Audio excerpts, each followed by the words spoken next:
Okay, we're about to start with what you call, it's new technology, it's called 21st Century Town Meeting.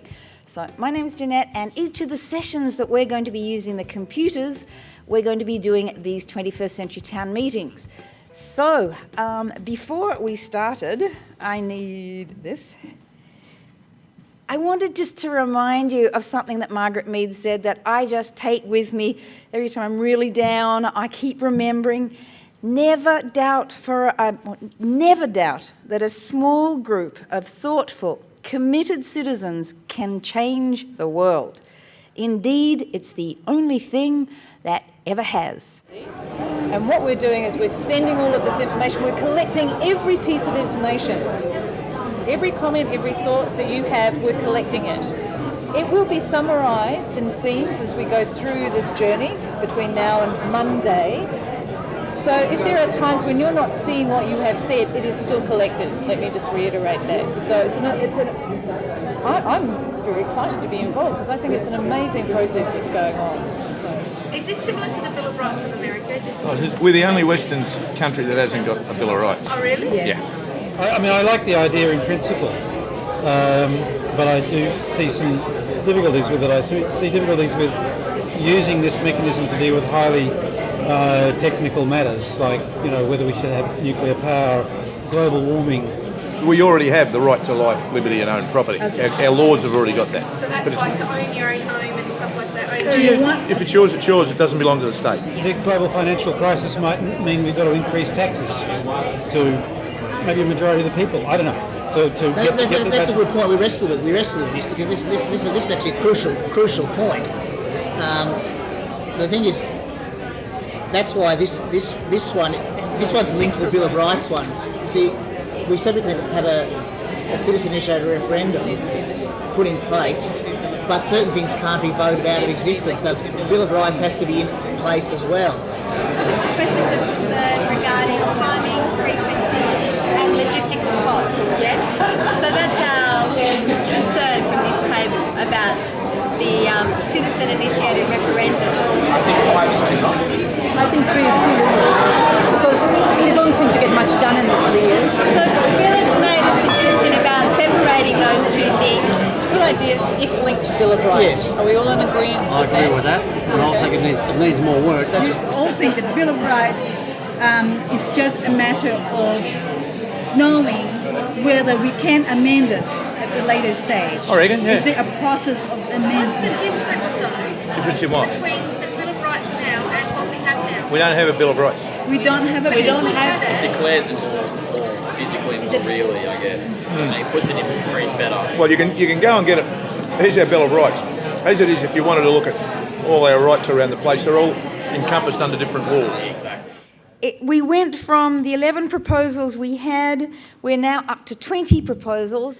So at the end of the first day of the Citizens' Parliament, we'd like to thank all of you for participating in this exciting experiment in deliberative democracy. How are we going to pay that money back? How is the country going to survive with $115 billion debt? And that's straight. The country could end up with billions of dollars debt by doing nothing. They said we might even get into two. The country could end up really sliding badly by doing nothing. Oh, absolutely. There's true. It goes both ways. But I think you have to know, the people have to know what is the long-term plan for the survival. All of the discussions in 2000. Well, we don't have a true democracy in Australia, even though we think we do. How would you define that? Well, the only time that we're involved is to vote in parliamentarians and to vote at referendums. We can't initiate our own referendums, and if we've got a parliamentarian that's not performing, we can't get rid of him. It's centred around how the media virtually prints the negative stuff to sell papers and not the positives. And there's a lot of positive things done within the community that we know nothing about. And so it's sort of, how can you improve that? But because we're democratic, we can't tell the paper what to do. Making sure that our model supports the right person getting to the decision-making position.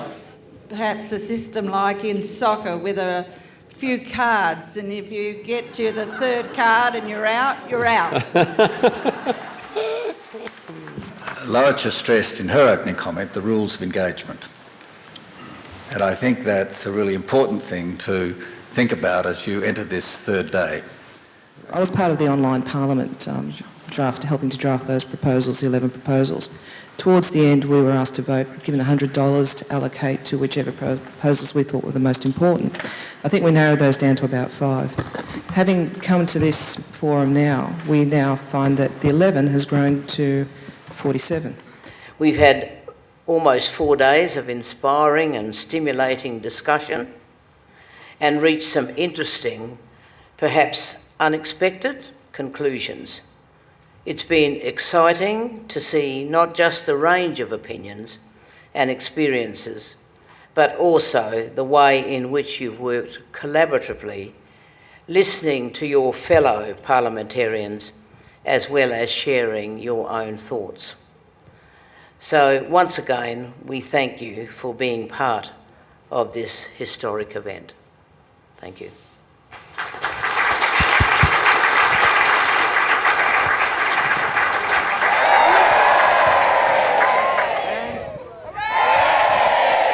I'll do it one more time. Thank you.